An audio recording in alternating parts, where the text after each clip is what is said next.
اللہم صلی علی محمد وعلی آل محمد وبارک وسلم وصلو علیہ۔ امت مسلمہ کا ہر فرد اس حقیقت سے واقف ہے کہ اللہ تعالیٰ کے احسانات اور بے شمار نعمتوں کے بعد پیغمبر آخری الزمان صلی اللہ علیہ وآلہ وسلم کا ہم سب پر سب سے بڑا احسان ہے۔ ان کی برکت سے ہم آج اشرف الامم میں شامل ہیں۔ ان کا وجود بلا شبہ تمام عالم کے لیے سراپا رحمت ہے، جو دنیا میں بھی رحمت بن کر تشریف لائے اور آخرت میں بھی امت کو رحمت کا سائبان انہی کے دم سے نصیب ہوگا۔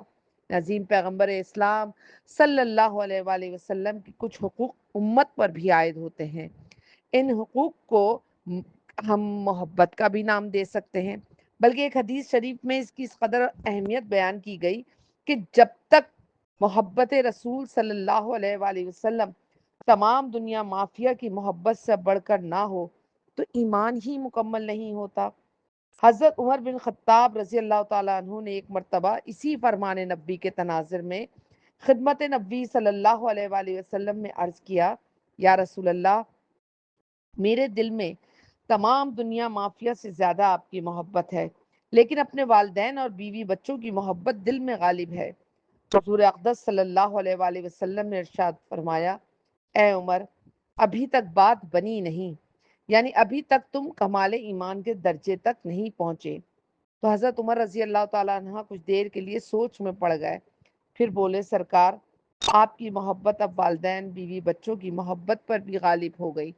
یعنی کہ اب آپ میری نظر میں دنیا مافیا حتیٰ کہ ماں باپ بیوی بچوں کی بھی محبت سے بڑھ کر ہیں۔ تو آپ صلی اللہ علیہ وآلہ وسلم نے ارشاد فرمایا،